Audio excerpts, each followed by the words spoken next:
지금 문재인 대통령이 이제 경축사를 준비를 하고 있는데요. 저희가 직접 경축사를 직접 한번 현장을 연결해서 들어보도록 하겠습니다. 동료와 유가족 여러분, 해외에 계신 동포 여러분, 촛불혁명으로 국민 주권의 시대가 열리고 첫 번째 맞는 광복절입니다. 오늘 그 의미가 유달리 깊게 다가옵니다. 국민 주권은 이 시대를 사는 우리가 처음 사용한 말이 아닙니다. 100년 전인 1917년 7월 독립운동가 14인이 상해에서 발표한 대동단결 선언은 국민 주권을 독립운동의 이념으로 천명했습니다. 경술국치는 국권을 상실한 날이 아니라 오히려 국민 주권이 발생한 날이라고 선언하며 국민 주권에 입각한 임시정부 수립을 제창했습니다. 마침내 1919년 3월 이념과 계급과 지역을 초월한 전민족적 항일 독립운동을 거쳐 이 선언은 대한민국 임시정부를 수립하는 기반이 되었습니다. 국민 주권은 임시정부 수립을 통한 대한민국 건국의 이념이 되었고 오늘 우리는 그 정신을 계승하고 있습니다. 그렇게 국민이 주인인 나라를 세우려는 선대들의 염원은 100년의 시간을 이어왔고 드디어 촛불을 든 국민들의 실천이 되었습니다. 광복은 주어진 것이 아니었습니다. 이름 석자까지 모든 것을 빼앗기고도 자유와 독립의 열망을 지켜낸 3천만이 되찾은 것입니다. 민족의 자주 독립에 생을 바친 선열들은 말할 것도 없습니다. 독립운동을 위해 떠나는 자식의 옷을 기운 어머니도, 일제의 눈을 피해 야학에서 모국어를 가르친 선생님도, 우리의 전통을 지켜내고 삼짓돈을 보탠 분들도 모두가 광복을 만든 주인공입니다. 광복은 항일여병에서 광복군까지 애국 선열들의 희생과 헌신이 흘린 피의 대가였습니다. 직업도 성별도 나이의 구분도 없었습니다. 의열단원이며 몽골의 전염병을 근절시킨 의사 이태준 선생, 간도 참변 취재 중 실종된 동아일보 장덕준 선생, 무장독립단체 서로 군정서에서 활약한 독립군의 어머니 남자현 여사, 과학으로 민족의 힘을 키우고자 했던 과학자 김용관 선생, 독립군 결사대 단원이었던 영화감독 나운규 선생, 우리에게는 너무도 많은 독립운동가들이 있었습니다. 독립운동의 무대도 한반도만이 아니었습니다. 1919년 3월 1일 연해주와 만주, 미주와 아시아 곳곳에서도 한 목소리로 대한독립의 함성이 울려 퍼졌습니다. 항일 독립운동의 이 모든 빛나는 장면들이 지난 겨울 전국 방방곡곡에서 그리고 우리 동포들이 있는 세계 곳곳에서 촛불로 살아났습니다. 우리 국민이 높이던 촛불은 독립운동 정신의 개성입니다. 위대한 독립운동의 정신은 민주화와 경제 발전으로 되살아나 오늘의 대한민국을 만들었습니다. 그 과정에서 희생하고 땀 흘린 모든 분들, 그 한 분 한 분 모두가 오늘 이 나라를 세운 공헌자입니다.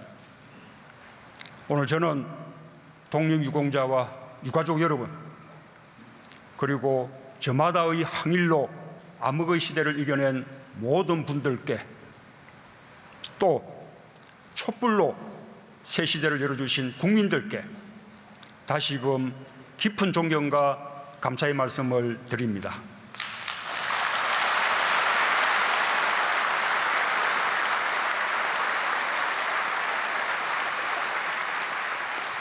아울러 저는 오늘 우리가 기념하는 이날이 민족과 나라 앞에 닥친 어려움과 위기에 맞서는 용기와 지혜를 되새기는 날이 되기를 희망합니다. 존경하는 독립유공자와 유가족 여러분, 경북 안동에 임청각이라는 유서 깊은 집이 있습니다. 임청각은 일제강점기 전 가산을 처분하고 만주로 망명하여 신흥무관학교를 세우고 무장독립운동의 토대를 만든 석주 이상용 선생의 본가입니다. 무려 9분의 독립투사를 배출한 독립운동의 산실이고 대한민국 노블리스 오블리제를 상징하는 공간입니다. 그에 대한 보복으로 일제는 그 집을 관통하도록 철도를 놓았습니다. 99간 대저택이었던 임평각은 지금도 반토막이 난 그 모습 그대로입니다. 이상용 선생의 손자, 손녀는 해방 후 대한민국에서 고아원 생활을 하기도 했습니다. 임청각의 모습이 바로 우리가 되돌아봐야 할 대한민국의 현실입니다. 일제와 친일의 잔재를 제대로 청산하지 못했고 민족 정기를 바로 세우지 못했습니다. 역사를 잃으면 뿌리를 잃는 것입니다.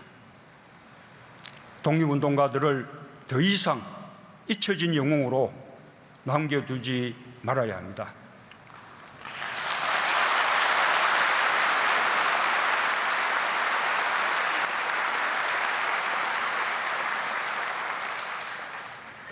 명예뿐인 보훈에 머물지도 말아야 합니다. 독립운동을 하면 3대가 망한다는 말이 사라져야 합니다.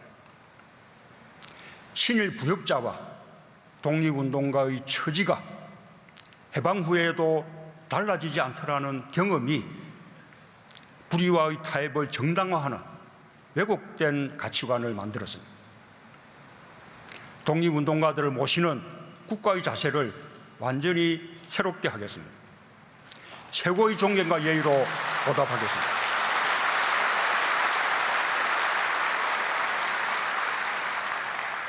독립운동가의 3대까지 예우하고 자녀와 손자녀 전원의 생활 안정을 지원해서 국가에 헌신하면 3대까지 대접받는다는 인식을 심겠습니다.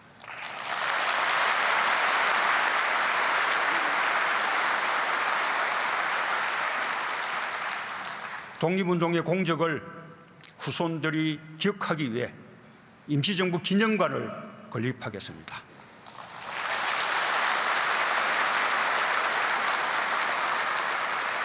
임청각처럼 독립운동을 기억할 수 있는 유적지는 모두 찾아내겠습니다. 잊혀진 독립운동가를 끝까지 발굴하고 해외의 독립운동 유적지를 보존하겠습니다.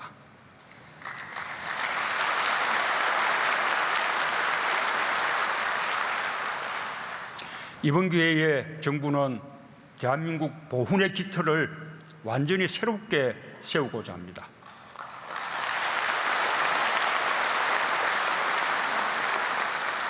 대한민국은 나라의 이름을 지키고 나라를 되찾고 나라의 부름에 기꺼이 응답한 분들의 희생과 헌신 위에 서 있습니다. 그 희생과 헌신에 제대로 보답하는 나라를 만들겠습니다.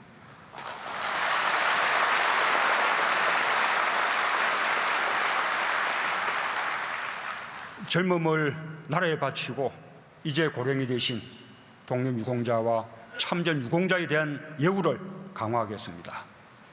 살아계시는 동안 독립유공자와 참전유공자의 치료를 국가가 책임지겠습니다.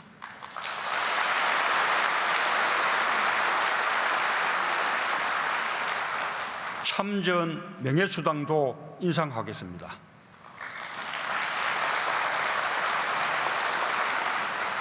유공자 어르신 마지막 한 분까지 대한민국의 품이 따뜻하고 영광스러웠다고 느끼시게 하겠습니다.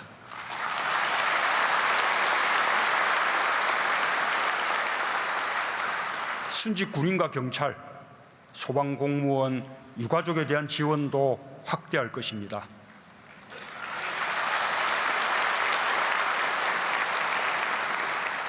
그것이 우리 모두의 자긍심이 될 것이라 믿습니다. 보훈으로 대한민국의 정체성을 분명히 확립하겠습니다. 애국의 출발점이 보훈이 되도록 하겠습니다.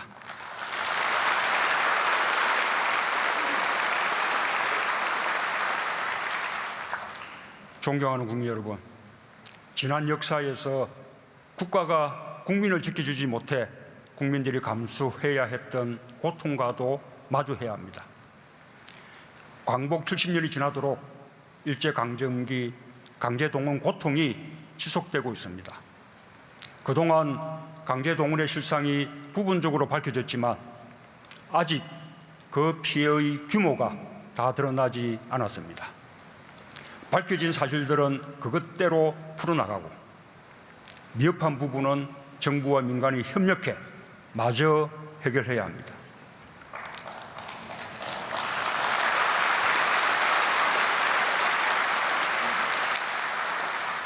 앞으로 남북 관계가 풀리면 남북이 공동으로 강제동원 피해 실태 조사를 하는 것도 검토할 것입니다. 해방 후에도 돌아오지 못한 동포들이 많습니다. 제1동포의 경우 국적을 불문하고 인도주의적 차원에서 고향 방문을 정상화할 것입니다.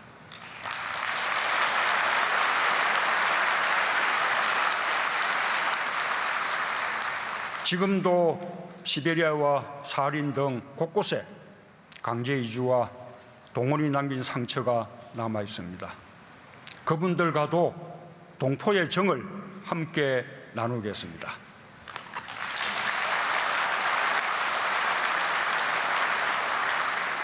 존경하는 국민 여러분, 독립유공자와 유가족 여러분, 해외 동포 여러분, 오늘 광복절을 맞아 한반도를 둘러싸고 계속되는 군사적 긴장의 고조가 우리의 마음을 무겁게 합니다. 분단은 냉전의 텀버가운 이 속에서 우리 힘으로 우리 운명을 결정할 수 없었던 식민지 시대가 남긴 불행한 유산입니다. 그러나 이제 우리는 스스로 우리 운명을 결정할 수 있을 만큼 국력이 커졌습니다.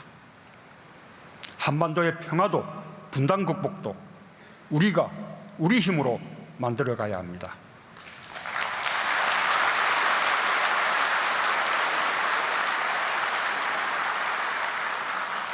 오늘날 한반도의 시대적 소명은 두말할 것 없이 평화입니다.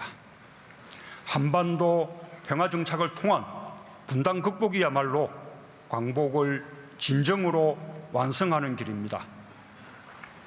평화는 또한 당면한 우리의 생존 전략입니다. 안보도 경제도 성장도 번영도 평화 없이는 미래를 담보하지 못합니다.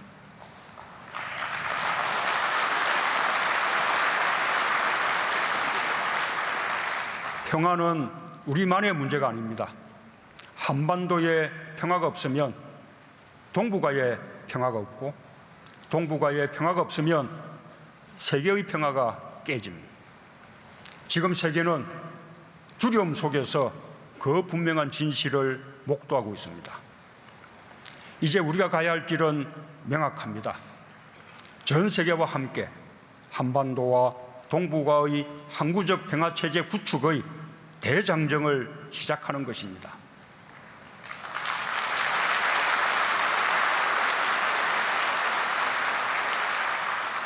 지금 당면한 가장 큰 도전은 북한의 핵과 미사일입니다. 정부는 현재의 안보 상황을 매우 엄중하게 인식하고 있습니다. 정부는 굳건한 한미동맹을 기반으로 미국과 긴밀히 협력하면서 안보 위기를 타개할 것입니다.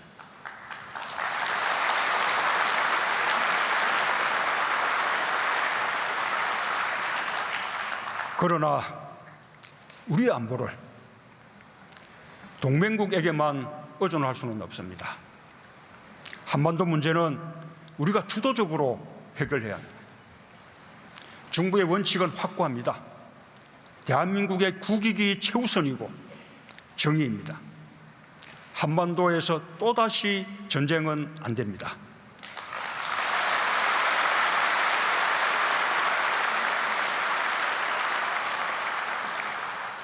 한반도에서의 군사 행동은 대한민국만이 결정할 수 있고 누구도 대한민국의 동의 없이 군사 행동을 결정할 수 없습니다.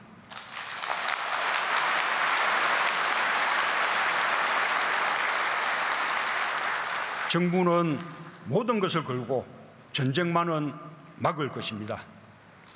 어떤 우여곡절을 겪더라도 북핵 문제는 반드시 평화적으로 해결해야 합니다. 이 점에서 우리와 미국 정부의 입장이 다르지 않습니다. 정부는 국제사회에서 평화적 해결 원칙이 흔들리지 않도록 외교적 노력을 한층 강화할 것입니다.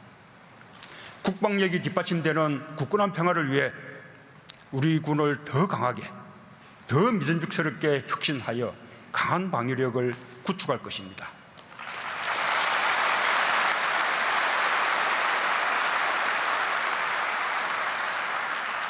한편으로 남북 간 군사적 긴장이 상황을 더 악화시키지 않도록 군사적 대화의 문도 열어놓을 것입니다. 북한에 대한 제재와 대화는 선의의 문제가 아닙니다. 북핵 문제의 역사는 제재와 대화가 함께 갈 때 문제 해결의 단초가 열렸음을 보여주었습니다. 북한이 미사일 발사 시험을 유예하거나 핵실험 중단을 천명했던 시기는 예외 없이 남북관계가 좋은 시기였다는 것을 기억해야 합니다. 그럴 때 북미, 북일 간 대화도 촉진되었고 동북 간 다자외교도 활발했습니다. 제가 기회가 있을 때마다 한반도 문제의 주인은 우리라고 한 이유도 바로 여기에 있습니다. 북핵 문제 해결은 핵 동결로부터 시작되어야 합니다. 적어도 북한이 추가적인 핵과 미사일 도발을 중단해야 대화의 여건이 갖춰질 수 있습니다. 북한에 대한 강도 높은 제재와 압박의 목적도 북한을 대화로 이끌어내기 위한 것이지 군사적 긴장을 높이기 위한 것이 아닙니다. 이 점에서도 우리와 미국의 입장이 다르지 않습니다. 북한 당국에 촉구합니다. 국제적인 협력과 상생 없이 경제 발전을 이루는 것은 불가능합니다. 이대로 간다면 북한에게는 국제적 고립과 어두운 미래가 있을 뿐입니다. 수많은 주민들의 생존과 한반도 전체를 어려움에 빠뜨리게 됩니다. 우리 역시 원하지 않더라도 북한에 대한 제재와 압박을 더욱 높여나가지 않을 수 없습니다.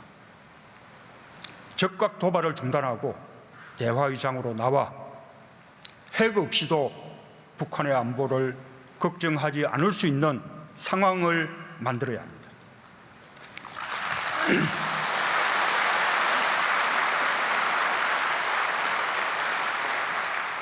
우리가 돕고 만들어 가겠습니다. 미국과 주변 국가들도 도울 것입니다. 다시 한번 천명합니다. 우리는 북한의 붕괴를 원하지 않습니다. 흡수 통일을 추진하지도 않을 것이고 인위적 통일을 추구하지도 않을 것입니다. 통일은 민족 공동체의 모든 구성원들이 합의하는 평화적, 민주적 방식으로 이루어져야 합니다.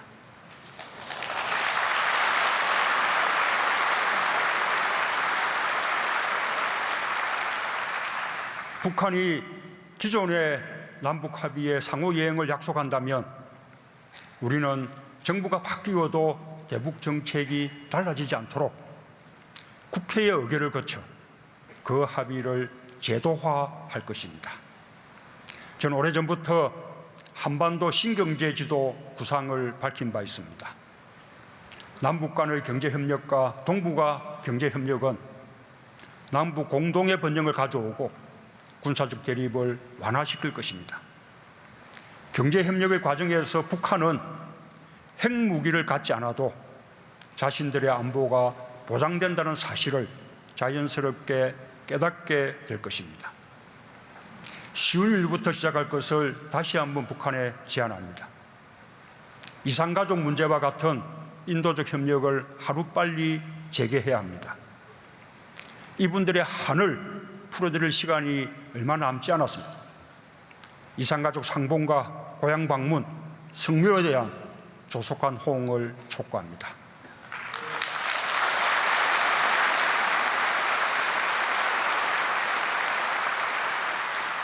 다가오는 평창 동계올림픽도 남북이 평화의 길로 한 걸음 나아갈 수 있는 좋은 기회입니다. 평창 올림픽을 평화올림픽으로 만들어야 합니다. 남북 대화의 기회로 삼고 한반도 평화의 기틀을 마련해야 합니다.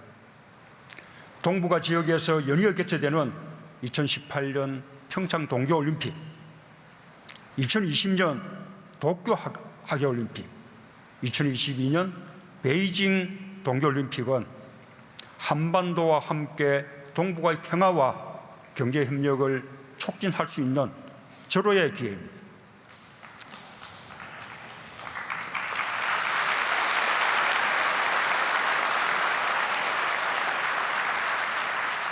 저는 동북아의 모든 지도자들에게 이 기회를 살려나가기 위해 머리를 맞댈 것을 제안합니다.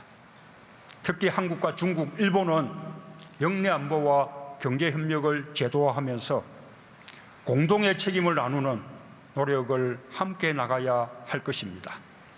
국민 여러분께서도 뜻을 모아주실 것을 부탁드립니다.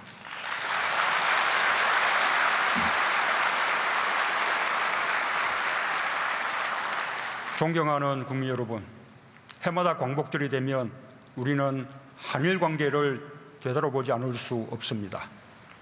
한일 관계도 이제 양자 관계를 넘어 동북아의 평화와 번영을 위해 함께 협력하는 관계로 발전해 나가야 할 것입니다.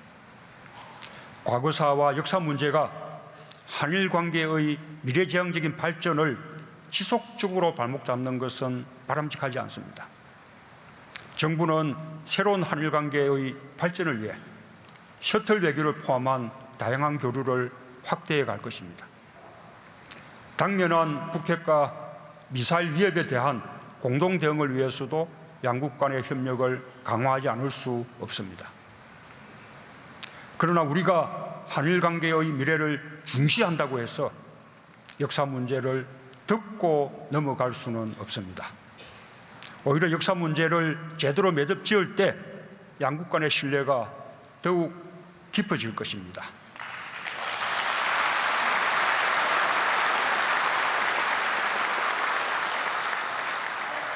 그동안 일본의 많은 정치인과 지식인들이 양국 간의 과거와 일본의 책임을 직시하려는 노력을 해왔습니다.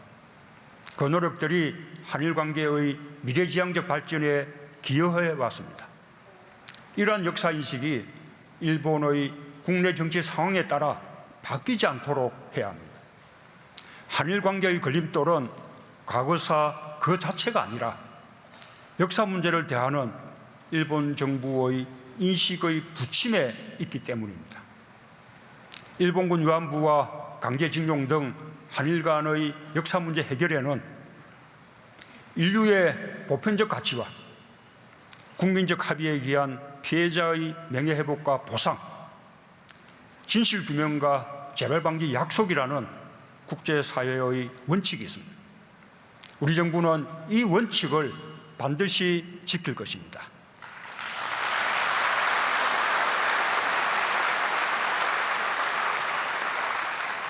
일본 지도자들의 용기 있는 자세가 필요합니다. 존경하는 국민 여러분, 독립유공자와 유가족 여러분, 해외 동포 여러분, 2년 후 2019년은 대한민국 건국과 임시정부 수립 100주년을 맞는 해입니다. 내년 8.15는 정부 수립 70주년이기도 합니다. 우리에게 진정한 광복은 외세에 의해 분단된 민족이 하나가 되는 길로 나아가는 것입니다.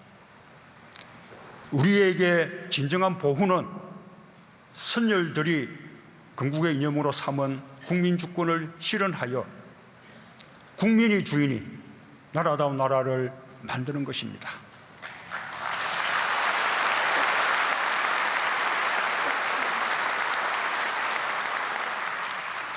지금부터 준비합시다. 그 과정에서 치유와 화해, 통합을 향해 지난 한 세기의 역사를 결산하는 일도 가능할 것입니다.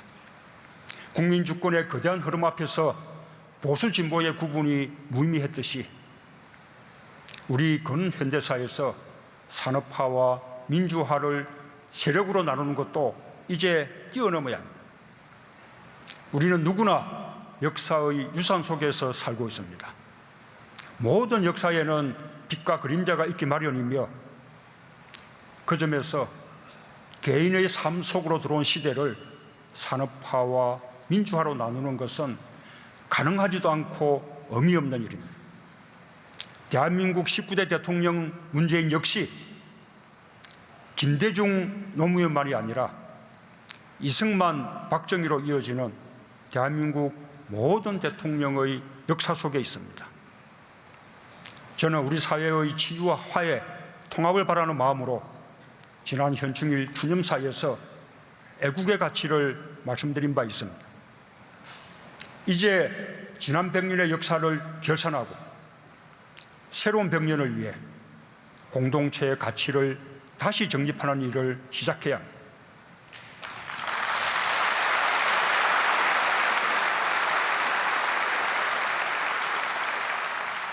정부의 새로운 정책 기조도 여기에 맞춰져 있습니다. 보수나 진보 또는 정파의 시각을 넘어서 새로운 100년의 준비에 다 함께 동참해 주실 것을 바람하지 않습니다.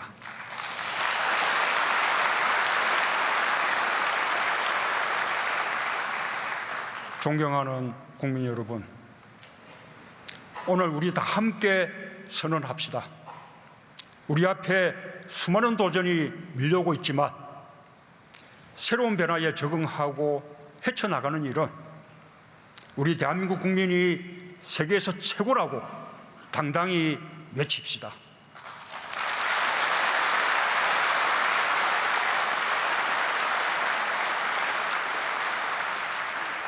담대하게 자신 있게 새로운 도전을 맞이합시다.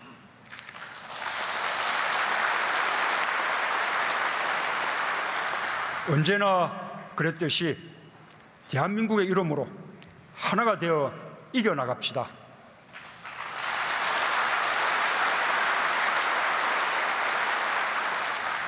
국민의 나라, 정의로운 대한민국을 완성합시다.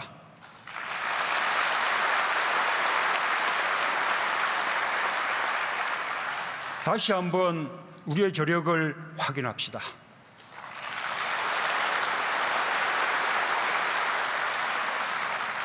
나라를 위해 자신의 모든 것을 바친 애국 선열과 독립유공자들께 깊은 존경의 마음을 드립니다. 오래오래 건강하시길 바랍니다. 감사합니다.